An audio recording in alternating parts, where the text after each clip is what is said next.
All right, you're looking for a different way to do an informative paper and you're bored with all of the other stuff that's out there. How about helping your students getting into some type of investment? It's not the be all end all, but it is an investment nonetheless. Come with me.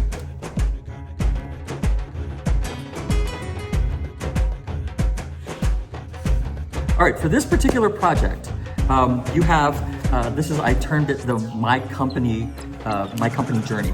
And on this journey, your students are going to be able to choose, because it's part of this personalization, they're going to choose a company that they are really interested in, and that is on the stock market, the NASDAQ or the NYSE. Okay, that's a lot of, what the heck did you just say? I get it. Some of you are unfamiliar with the territory of investments, which is okay. And this isn't meant to be a comprehensive dive into investing, but instead this is a 101. I try to keep this as simple as possible so that way you can learn a little more yourself if you want to, or if you're already into that stuff, you can kind of use that to your advantage and your knowledge of it as you go along here in this process. So your student is going to be able to, and you'll see through these here, the table of contents is on here, teacher instructions are on here, and then you have your part one where they have 5 different companies that they need to choose. They'll do preliminary research on this, and on the preliminary research they choose 5 companies that they would like that have a stock symbol that are on the NASDAQ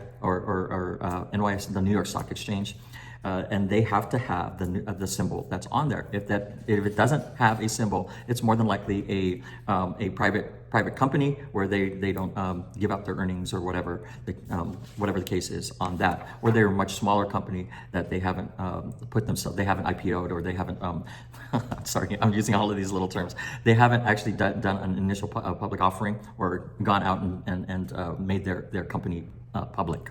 So on this, again, 5 different companies that they'll choose from. They'll do preliminary research. Now, in my class, I only have one student do a specific company from the choices that they made, right? Again, we're talking about choice here. It's all personalization. So a lot of the companies that some of my middle schoolers are choosing are like Starbucks, Nike. You can see behind me some of those things.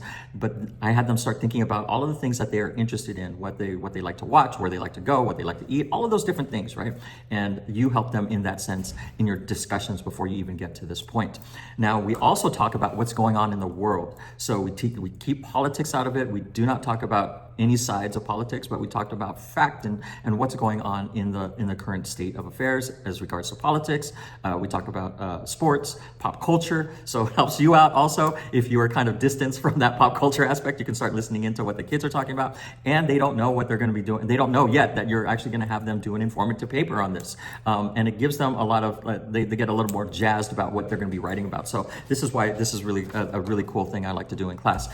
So the company project here, they'll do the initial research, and then once you have then talked about it in the class, because I come up with a spreadsheet that that lets me know who's doing what, and then that lets me know also, like, there's no what's that called, duplicates. Brain farted. That there are no duplicates in the class, so that way it kind of we stay away from any copying of any sort, right? So once that is chosen, there are some things that may come up in your class, just so that you're aware. Let's say there are a couple of people who want to do Starbucks, that raise their hand, that want to do Starbucks. Okay, well then they have to discuss that amongst each other, see who's going to end up relinquishing Starbucks, and then they're going to have to pick something else. Right? Makes sense? Okay, cool. Then they go on to part 2. Once they have that, part 2A now is the actual research for their company. So they're going to go through and talk about like where the address is, what their motto is, some of the things that you're looking for on here are also what the company is known for, products and services. So all these new terms that they're going to be talking about and learning about, that's going to be in here as well. So I give them about a week to get that done. I know that's a lot of time for some of you, so you can just fix that, the timing based off of what you feel are appropriate for your kids.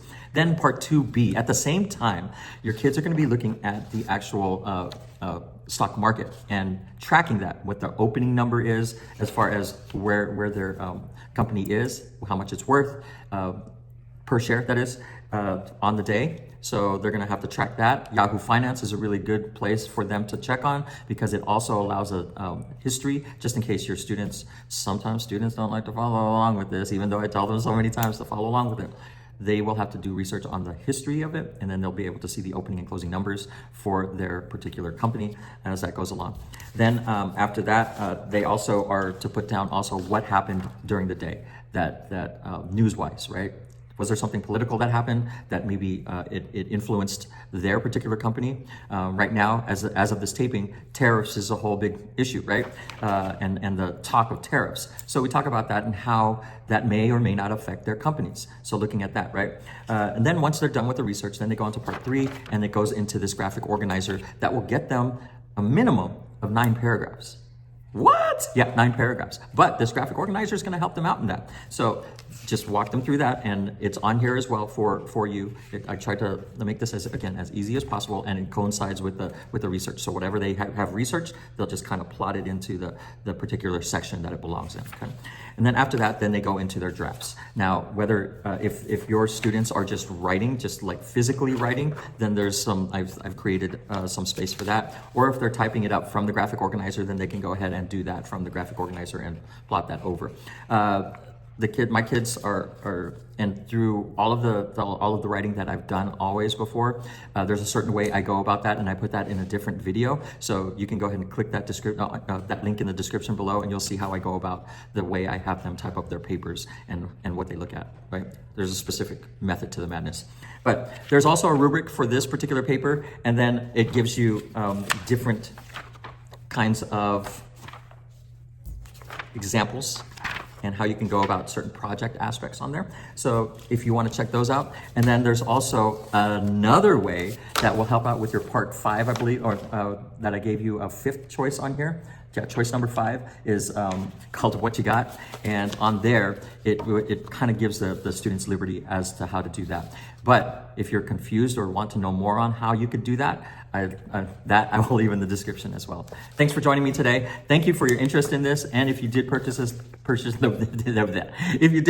thank you so much for your help. Help us to 500 here as we try to grow this channel out. Thank you so much. If you have any questions, please drop them in the comments. I'd love to have a great discussion with you if you'd like. Thank you so much again. Until the next one, be the light and salt.